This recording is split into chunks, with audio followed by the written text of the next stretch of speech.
Good evening and welcome to Bedtime Stories, where I read books chapter by chapter and then I give you my commentary.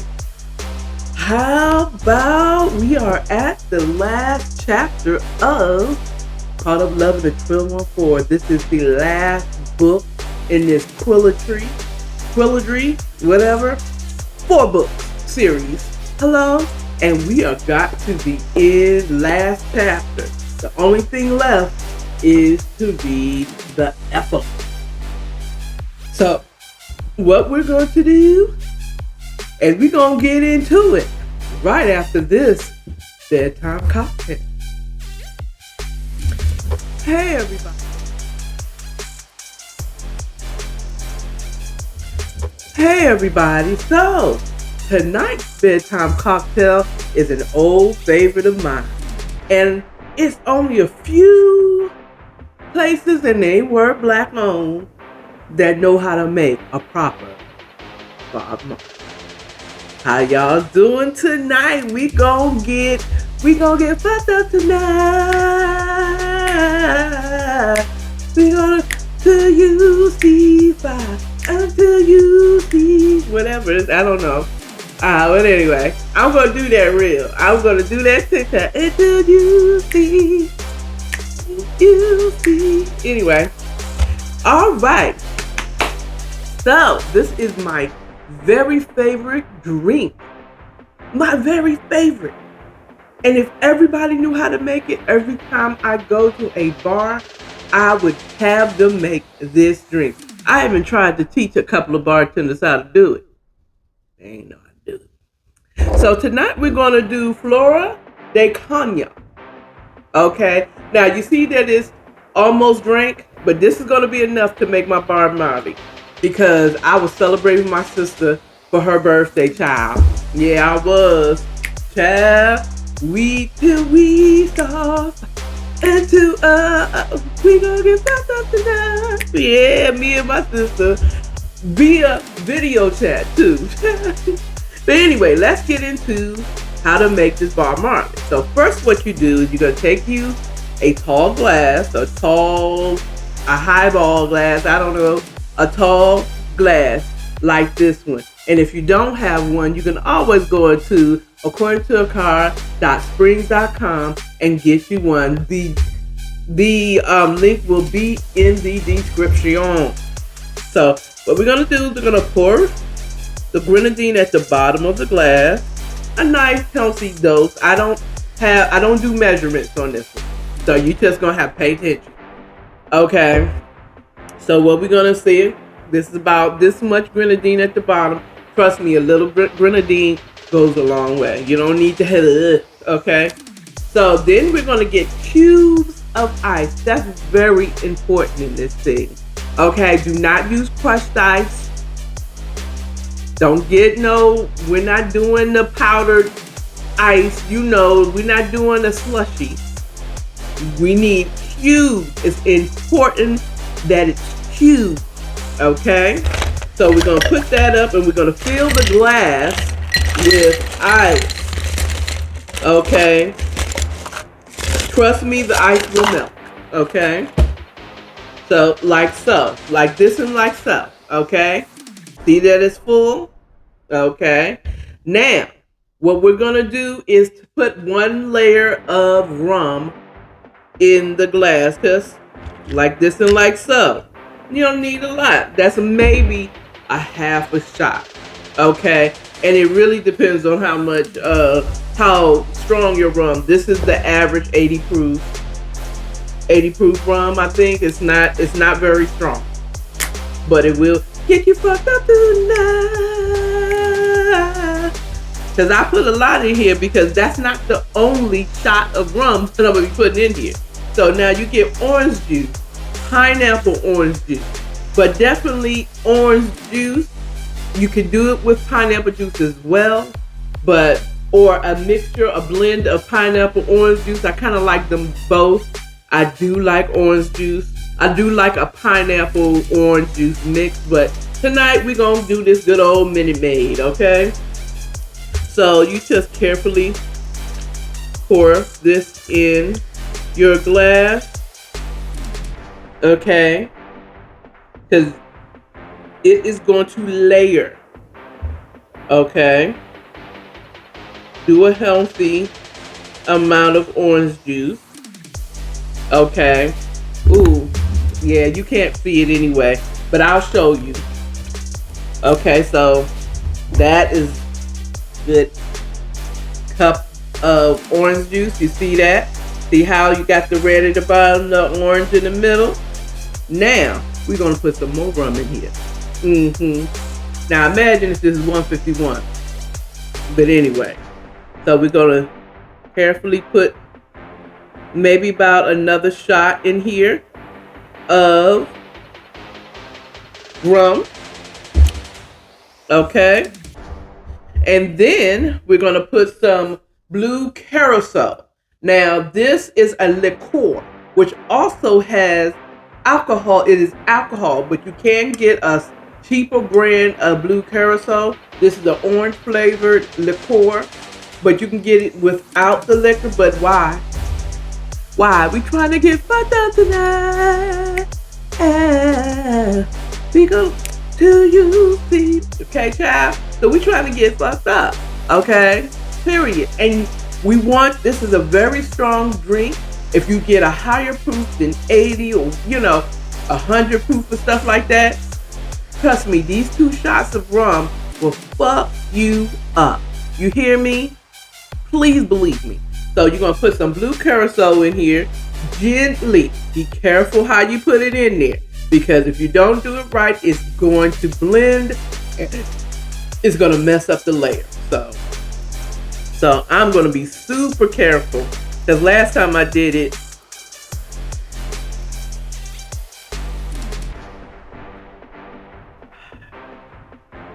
it blended a little bit too much. If I have to drip this on here, it is floating right down to the bottom. Dag it. But we're gonna just not be afraid now. The layer is a little effed up, but whatever. Now, if you at bars that specialize and know how to make this bar Marley, they sometimes put a splash of Coke on the top and it makes it purple. But the idea, which is completely messed up, because I put a little bit too much, it's supposed to have the red, orange, and blue, which turns into a green, which is the color of the Jamaican flag. But apparently, I mean, you see some of the layer, but if I turn it the other way, you're gonna see it. Now, this is going to be, you don't drink this drink the same way you drink any other drink, okay? You must have a straw. And I'm gonna show you how you drink a Bob Marley. So you stick your straw in there. It's gonna mess up a little bit of the layer. It is what it is at this point. And what you're gonna do is suck and pull the straw up as you drink it. So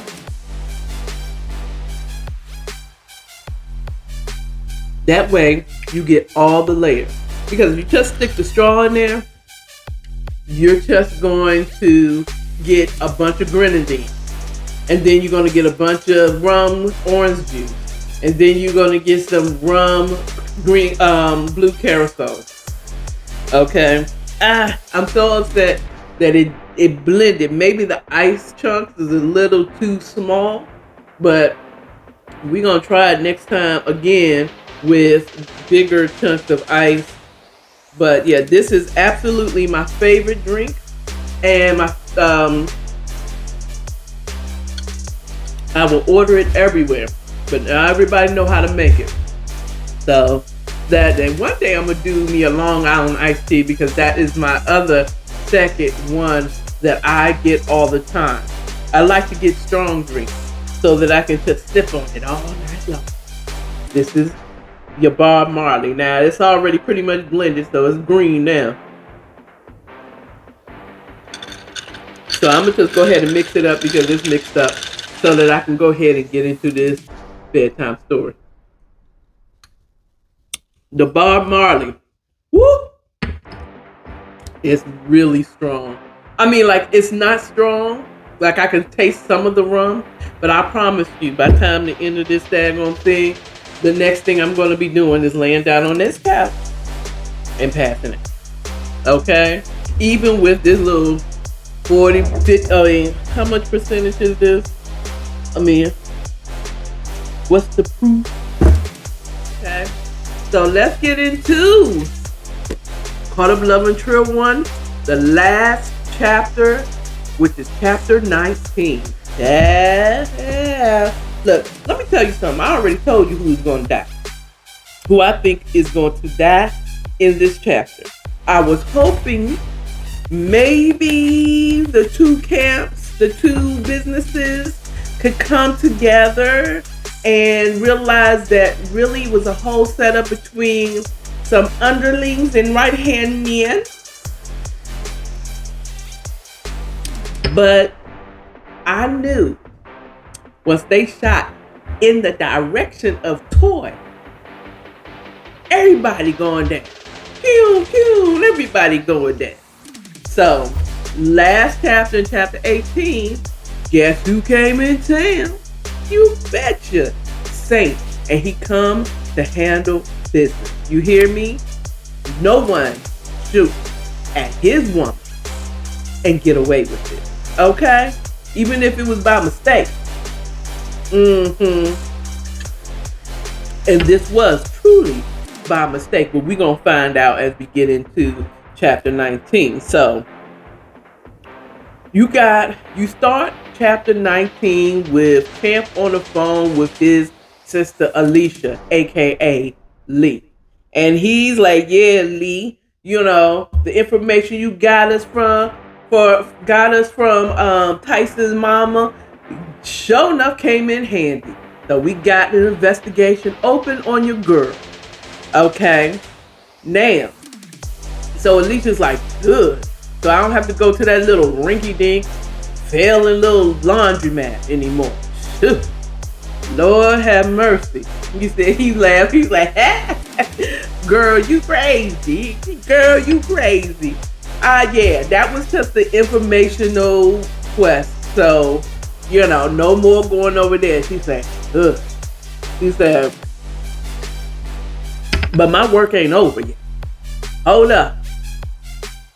Wait. He was like, hold up. Wait. I still got more work to do. You can't stay in this world because you came for my family. I know that ain't, I don't know. I was trying. I reached. Yeah. No, you didn't like it. Anyway. So, Champ, he laughed lightly. No, you don't have to deal with it. Now I have one more thing to do. And Alicia, what more we gotta do? You kill Keon. Keon's dead. You got them, you got your girl set up to go to jail. You know, what else do you want? He's like, I want to bring their whole operation down. Basically is what Champ wants. I want them to hurt. Okay? You don't come from me, come from my family and get away with it. I'ma tear them down. Okay. That's not the exact words. Now, anyone who knows the way I commentate, I'm not giving you the exact words. I'm not reading the book to you. Okay? If you want to read the book, you can get it on Amazon or go to www.michelleelaine.com. MichelleElaineBooks.com. The link will be in below. Okay? And I said, he was like, hey, okay, well, I guess you right. Whatever, what you doing next? Where you want me to be? I'm down. She's like, you know, say less. What's what we got to do? She was ready for it to be over too, but she got her brother's back. Okay, she is a ride or die sister. Okay, can't say that I would be. I'd be like, I'm not doing it, bro. Okay, you've done enough. You're going too far. I get how you feel about it, but you're going too far. Okay. So Alicia's like, I guess where you want me to be. He said, like, I'll let you know. So he gets off the phone. They give their salutations. I love you. I love you. You know how family is. And so Champ ends his call. He heads back to his house. Oh, by the way, what he also said that his wife, Sharita, is with his mom. The Sharita and the kids is with her mom. And, you know, they were really happy about Alicia and Champ was happy that she was gone with her mom and get her out the house because she has never been the same since she had the miscarriage due to the shooting. So that's when they get off the phone. He heads back to the house. He gets to the door and he notices that the alarm isn't set. And he automatically thought, oh, babe, you got to do better out in these streets. Never thought for a second that someone could be in his house. He wasn't prepared. He just automatically thought Sharita wasn't thinking when she left and did not alarm the house. So he goes in, he thinks nothing of the fact that the alarm is not on. He goes into his house, doesn't even bother to turn on the light because he planned on going to the kitchen, getting him a beer, and heading to his bedroom. So he goes into the kitchen, I guess, puts stuff down. Imagine if you came to us, put the keys down on or whatever.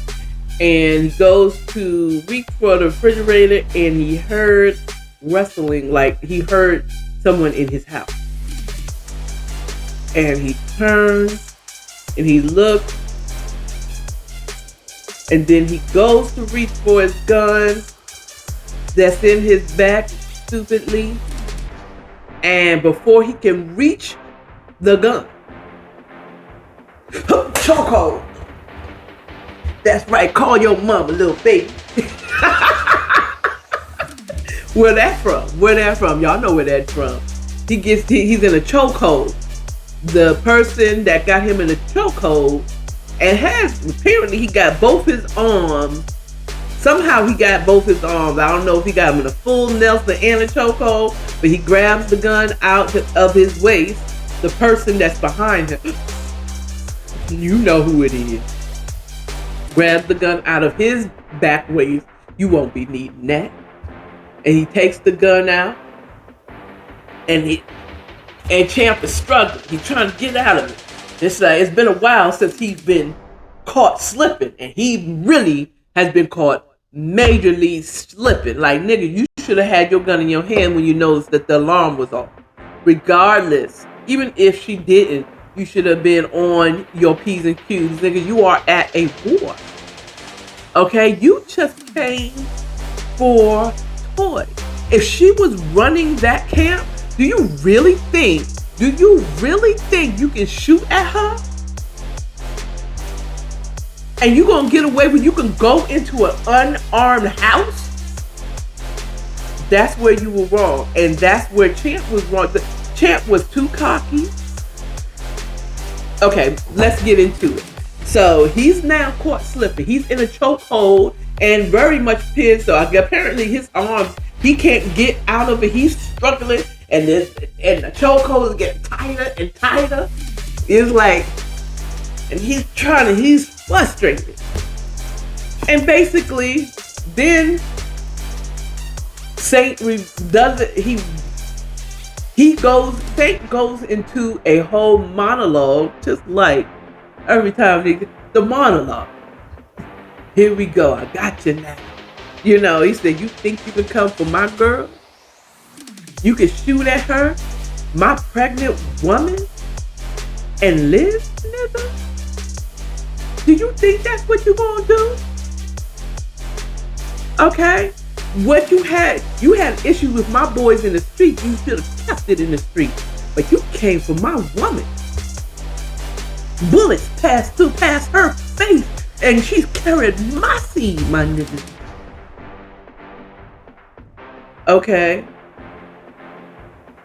And so Champ is like, word? Well, your people, I didn't do that just out of nowhere. First of all, I don't know nothing about no car wash shooting. Everybody's talking about this car wash shooting. I have nothing to do with that.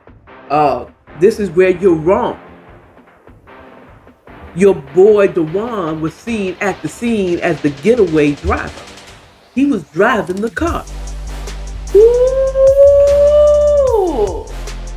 By the way, Toy, he said, I was told that Toy was still running the business. Word? Toy has had nothing to do with the business for over a year. What are you talking about? Okay? You must think I'm stupid. You gonna tell me that you're running all this business here in Atlanta and you don't even know what the hell's going on in your camp? Okay? This thing is gathering him and gathering him at the same damn time. Okay? You don't know nothing about me. What you know about me? What you know about me? What you know about? What you know about? He's like, oh, at this point, okay, as he's getting this information, he's realizing he fucked up majorly. And this is when Champ starts trying to plea a deal. But I ain't know nothing. I have nothing to do with that shooting at the car. Okay. But now I know who it is. If you want me to take care of this man, this dude, I got you. I will take care of him. He's like, the thing was like, nigga, it's too late. It's too late. You already took the word. You didn't even know what was going on with the camp. You can't live. Okay? Your time on this earth has come to an end. Okay? He used his weight and he threw him on his counter. Felt that, you know that pressure you feel it? That's the same pressure I felt when I heard that my woman's bakery was burnt down. And that some little nigga stood up there and tried to shoot at her. Take her out. You know what I'm saying? And, you know, of course, this is when Champ is trying to plea a deal and say, look, I ain't know, but now I know I could take this dude out. We could, and it'll be done. It was finito. We don't have nothing else to talk about. We can go back to where it was. The state said we can't. We can't be friends, okay? It's too late. You got yourself messed up thinking that you was the big dog. Now, I can say what I really feel. Side note, Champ, his friend in the GBA tried to tell him, like, you messing with the big dog. Okay? I know you a big fish in a small bowl here in Atlanta. But I'm telling you, you may be putting yourself in more. You might be biting off more than you can chew, son. You might be biting off more than you can chew. Okay? And he was like, boy, just mind the business I'm paying you. Okay? Mind the business that I'm paying you to mind. Okay? And he was like, alright. And Champ thought he was a big bad wolf until he found out there's a bigger and badder wolf. And right before he was unlived, he was laid down for a permanent nap. Okay? He realized he done effed up. I done cussed already on here, didn't I? He realized he done fucked up. He realized he done fucked up.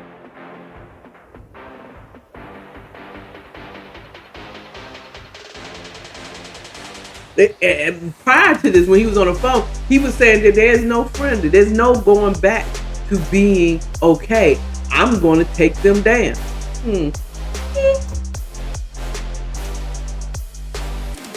Do you think you're going to be able to take them down? You thought you was a big bad wolf until you found out there was a bigger and badder wolf than you. Needless to say, he was laid for permanent. Okay. So after he then put him to rest, laid him down, put him to rest, literally put him to rest. He left. He made sure he was completely asleep.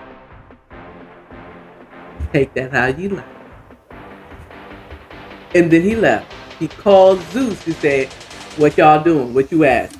Did you find the other person?" "Yeah, I just got word from your boys from Texas.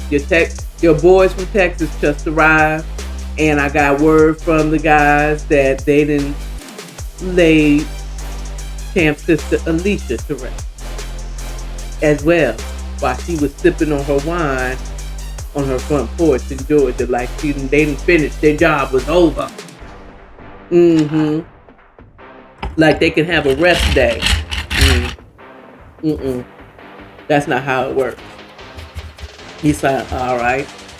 Oh no, I'm sorry. Zeus asked Saint, did you finish the job? Did you lay him down?" "I sure did." And that's when he told him about the sister. And so he said, "We're on the way to take care of the other dude. We're on the way over there to the one." He said, "Wait for me. Get over there. Wait for me. Because I just found out some new stuff." So Zeus and Saint and their team, their cleanup team, their problem-solving team came together to put the wand down to rest.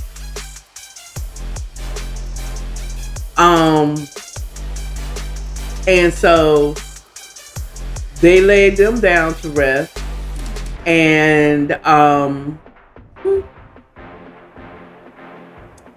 now we at the point where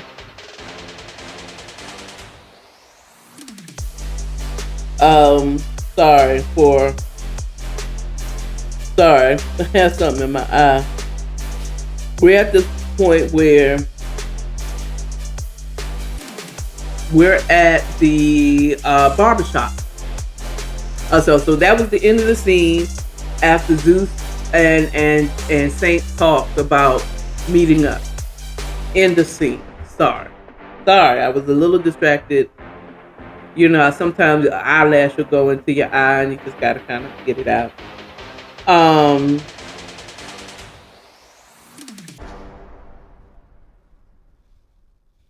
We're now early morning, 2:00. It's around 2:00. You know, very early in the morning. And we're at the barbershop, at Champ's barbershop, where Noah is supposed to be meeting Dewan. He had gotten a call from Dewan telling him, "Hey, I need to meet you at the barbershop. It's important."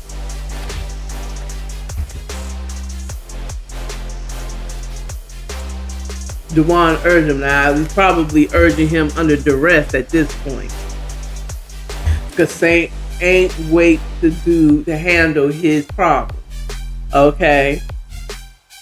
So after he got the call, he's like, okay. So he met him. He's meeting him at the barbershop, but he tried to call him back and like, what was the big deal? What's going on? Why are you why are you pressing me to come to the barbershop at this hour? And he was like, he tried to call. And so he tried to call one more time because he's now at the barbershop. He noticed a car that's out front that's not Dewan, and he doesn't recognize who it is. So he tries to call. He doesn't pick up. Dewan doesn't pick up. Noah tries to call, and Dewan doesn't pick up. So he texts Dewan. Noah texts Dewan like, "What's up? Where you at? I'm here." You know, he said, and he gets a response from Dewan number saying, come on around back. Come on around back. And he was like, okay, he kind of frustrated. This. Okay, so he goes around back of the barbershop and he notices two other SUVs that he doesn't, he doesn't know who they are. Red flag number one, dummy.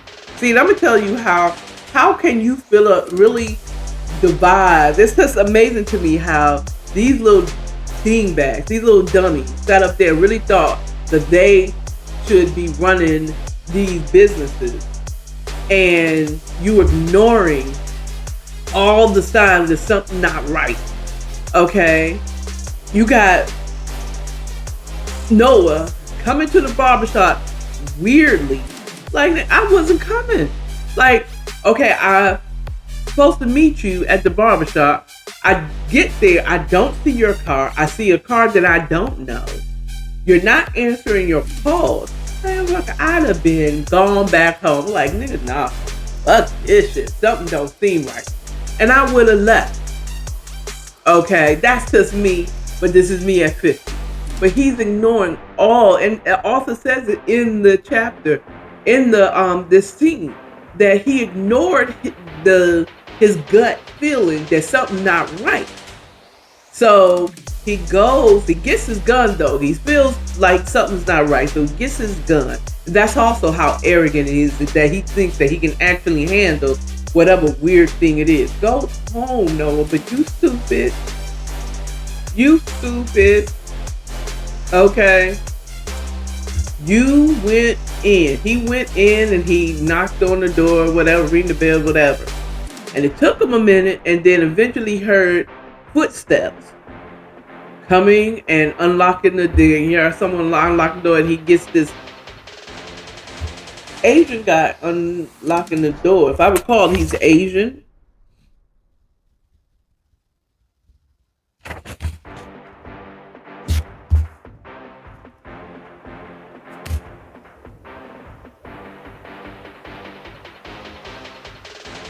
Now, I just read it, so I should know. No, it was Hispanic guy. Opens the door. He says, he look at him like,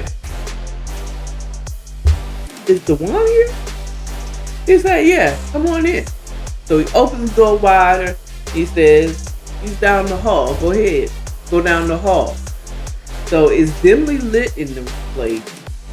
He heads down the hallway where he sees a dimly lit LED light out, in the office with the door slightly cracked open. So he goes, he's hesitant, he looks behind him and like, right now, it's too late to be serious. You in the building something. Okay. So he continues walking back in the back, and he opens the door. And I'm going to tell you, if it was the way I envisioned when I read this, he was like, he sees a body spread out on this office meeting table, because it looks like a meeting area, where he sees this body on the table. The face, you barely can tell who it is. That's how bad he got beat. But his shoe is what let Noah know that was the wand on that table. He was, oh, yeah. He says it to himself in his head. He doesn't say it out like, oh, shit. He was like, oh, what the fuck happened here? And then he goes to, turn around to face the barrel of a gun to his head. I don't think you want to do that, son. Drop that gun. He was like, hey, dum-dum, you wanted to run the organization? Hello? It's always the dummies that think that they can run the organization. But needless to say, he puts down the gun and he gets up. So he turns around. He sees some shoes that he doesn't recognize. And then he sees 4 pair of shoes that he did. And he looked up. And we see Saint. Now, at this point, Noah knows he's fucked up. But like a dumbass, like a whole dumbass, he's going to try to lie his way out of it. He's going to try to lie his way out of it. Child. So he goes to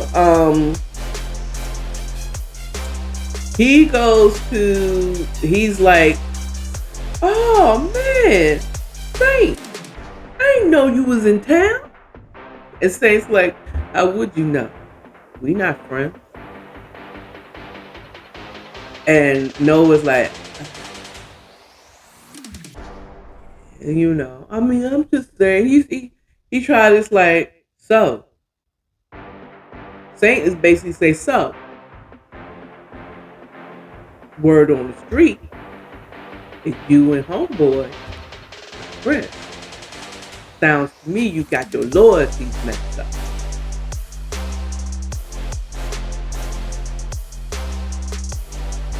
He was like, man, and of course, Noah is a dummy at this point. Just confess and just accept your fate. Because you know you did. You know you done fucked up, right? No, let me rewind. So Saint says to him, he looked at him after he told him we not friends. You know you done fucked up, right? He was like, what? What? I don't know. What are you talking about? It's like, word on the street, you and him is friends. A buddy on the table is friends. He was like, nigga, I don't know who that is. Me and him, you know, it's like, I don't really know him like that. He's like,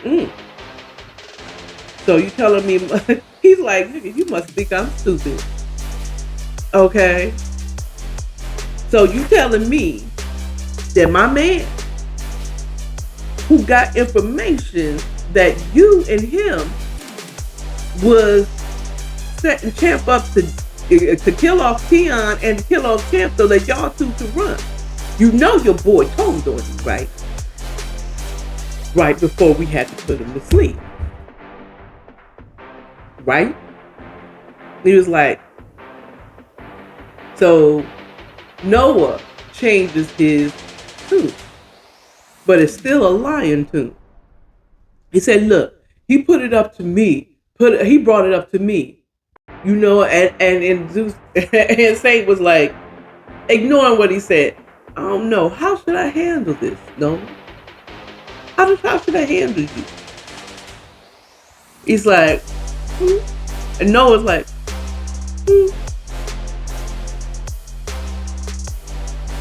You know, I mean, you know. See, you like, I don't know who, you know, I wasn't trying to do nothing. He approached me about it and involved, you know, he trying to lie his way out of it. He said, you know, your boy had turned on his man and tried to kill Troy. So I cut off his pants. And then Noah looked over, and then he saw clearly, because at this point the lights have been turned on. Click, turn on the lights. Click, turn them on.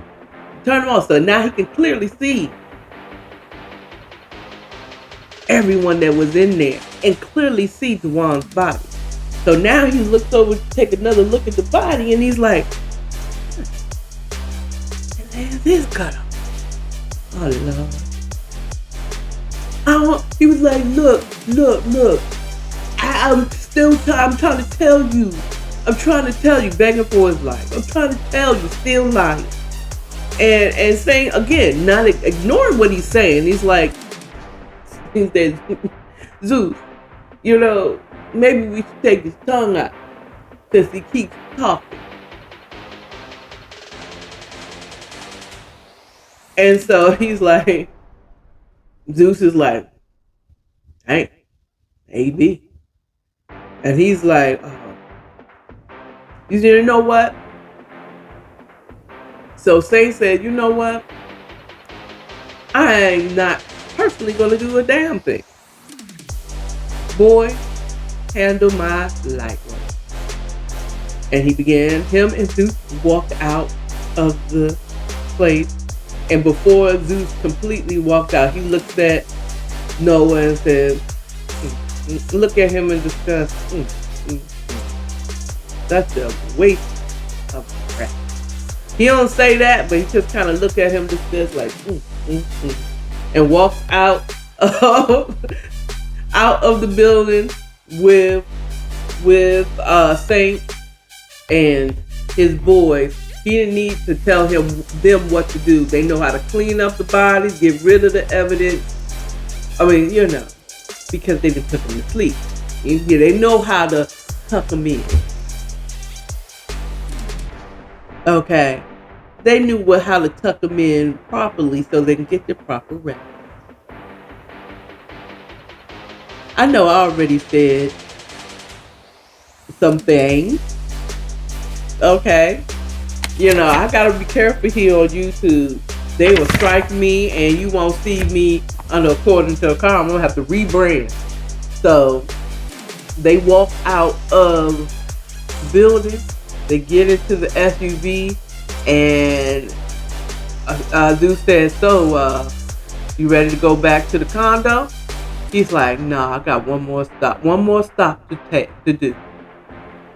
So he takes out Dewan's phone and calls the GBI agent Akeem. It's like, hello? He sounds like he was half asleep. Hello, how are you doing? He's like, He doesn't recognize the voice. Of course he don't. He's never heard of things. He said, who's this? Akeem says. And he's like, doesn't matter. What is matters is what I'm about to tell you. Look, you're going to get a call in the morning that your boy, Champ, and his sister, and his boy, Dewan, have been laid down to rest. They have been tucked in very well. Act surprised, like I ain't tell you anything. Oh, he said, why are you telling me this? It's like, don't worry about that. I need one more thing from you. Kill that case with toys. About Tyson questioning Toy about this Tyson death. You're going to close that case. You're going to call her attorney in the morning and say the case is closed. She's no longer a person of interest. He said, well, why would I can't just, oh, you can. And you will.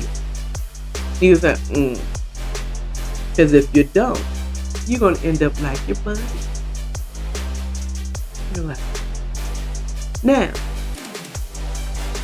to sweeten the deal, I've left you a little something in your trunk of your car. And I think that something is a little double what you was getting from your boy, kid. Take the money. He tried to say, I can't. He said, take the money. I promise you, you will end up tucked in like your boy. Okay? He was like, so when you've been asked questions that I don't know nothing because I haven't seen nothing. I don't know nothing. What you talking about? That's what I'm talking about. Say said, thank you for doing business. I hope I never have to call you again. So he got off the phone with Akeem Saint got off the phone with the key, and then he turned to Zeus and said, "Now I'm ready to go home." So he took him home.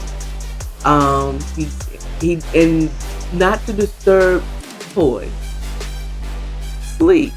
He uses his key to go into the condo.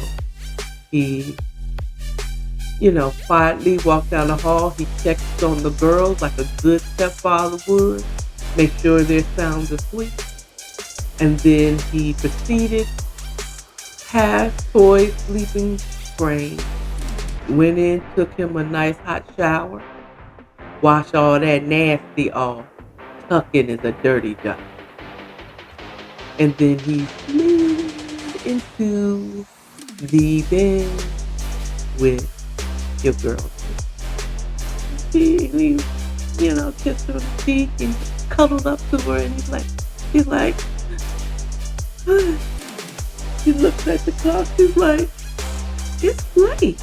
You just getting home?" And he says, "Yeah, work that I had to do ran a little late." He said, "Oh, by the way, that case, don't worry about it. Champ, don't worry about it. You ain't got to worry about nothing else. No more. I took care of that business." He's like, "What did you do?" "I took care of it." She knew enough to know what that meant. And so she's like, "Oh, thanks, babe." She kissed him and, told snuggle. "I told you that I won't let nobody come harass you and get away with it. You know that, right? You are safe here with me." He said, now mind you, when she said to him, he said, "You got home a little late." Kind of smiled a little bit because she said, "Home is where your heart is." And all his complete heart and seed is in Toy's hand. So he snuggled up to her and she snuggled up to him, and she fell asleep safely in her man's arms. For the first time in a long time, she felt very safe. And that was the end of chapter 19. Yes, now we're going to see what the epilogue is. Now, usually the epilogue is giving you a future, what happens after a few months or a year or 5 years. So we're going to find out, does she get married to Saint? Do they move in together? Does he come back to Atlanta?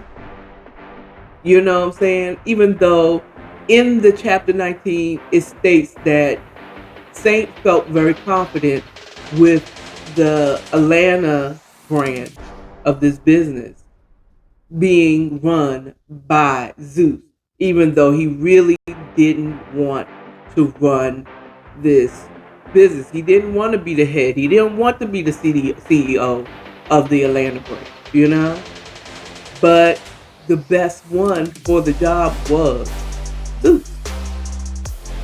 So he felt safe. So chances are he's going back to Texas.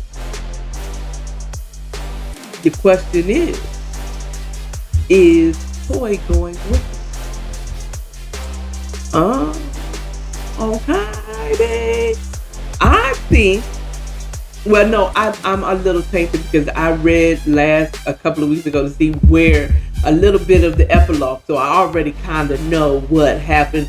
That's how I know Saint wasn't going to die in this chapter. I did know that Champ, just out of instinct, just how cocky he came across, that he was going to be tucked and leaned in his permanent sleep state. Okay, he was going to have a permanent sleeping situation going on. Dewan, I knew that was Dewan and Noah was a given. Okay, it was going to be a given, but I wasn't quite sure if if Champ was going to survive being put to sleep. You know what I'm saying? I wasn't sure if he was going to survive, but apparently he did not. What I didn't expect in this chapter, that Alicia was going to be put to sleep. That's the only surprise. And I kind of was hoping that, to be honest with you, Champ kind of found out, once they found out that, they weren't really coming for it. It was some lower people that they would just get together and take care of their issues and move on from that. But I agree, honestly. I mean, I'm not a gangster, but I choose a more righteous way of living. But if I was, I'd be like Saint, because it's like, even if I wanted to give grace to you, I can't. I can't let you get away with what you coming from my family. I just cannot. Okay, number one. And I can't trust the way you came at us, and the fact that you didn't even know what was going on in your own business doesn't mean that's possible. What is possible is that you would not have known. And that this could happen again, because Champ was very prideful. And he was very much run by his emotions. And his emotions got him fucked up. Okay. Period. He got bad information by someone he thought he could trust. And yet he claimed to have trust issues. It's usually the ones that claim that they have trust issues. Their trust issue isn't that they don't trust anybody. Their trust issues is they keep trusting the wrong people. Okay? He never thought that Dewan would come for his neck. Why wouldn't he? Why wouldn't he? Why did he think he wouldn't come for him? Because whoever was running it before Champ was, he believed, Dewan believed that he should have been the one that ran it, not Champ. And now that Champ he is never going to give Dewan real rulership in that, because he's just going to pass it on, keep it in the family.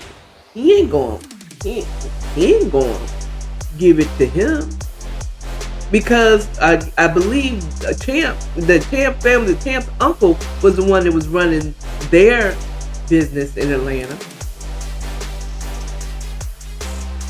And Dewan thought, because he was so down for his uncle, when he passed on to go to sleep, that he would be the natural choice. And the same with Noah, but he thought that he was a better person. So he felt like he was being looked over, and he was, but he was looked over for a reason. Both, all the series, the antagonist, the villain in this book always felt like they were overlooked, but yet they could not understand why they were overlooked. It's because they were hotheads. They were run by their emotions. They weren't making wise decisions. And that makes me feel some type of way, because I know how it feels to feel like you've been looked over and over again. Okay? And you aren't being told why. Because that's the way I feel. And I've had my position been taken by someone else that I don't feel like does a better job. Now, when it came to Keon, Noah was right. Keon was a punk. He was weak. He didn't know how to rule and run the spot. Okay? But in Dewan's case, Yeah, he would have been more better in that position, to be honest with you, because Champ was emotional. He did things on his emotions, and he was very cocky about who he was, and he thought he was really the big dog until he ran into a bigger dog. So yeah, they were probably the best ones to run it. You know what I'm saying? But they was also not wise enough to not get caught, or wise enough to just, you know what, enjoy where you are. Because what I also noticed in this book is the ones that really wasn't trying, they liked their position, they liked what they did, they liked being where they were. They weren't trying to be the leader of this business. They weren't trying to be the CEO. They liked being the CFO. They liked being the executive manager. They liked their positions. They weren't trying to be CEOs. And those are the ones who end up getting the job. You know, and real talk, just a little side note, I realized that oftentimes that happens when I don't want something and I'm not trying to have it. You know, I'm happy the way I am. Someone thinks that I should be put in position. Problem is, once I get there, it's like, finally, I'm ruling the world. And now I really, because, you know, that's the lesson I'm kind of taking from the book, is always stay humble. Stay humble. Like what you're doing, enjoy what you're doing, and God will promote you in due time. And when he does promote you, stay humble. Okay? Stay humble. Okay? So that's it. Next time I come to you, epilogue, and that's probably going to be really short. And I already know the cocktail I'm going to make for that. So see you next time on the Bedtime Story. Bye.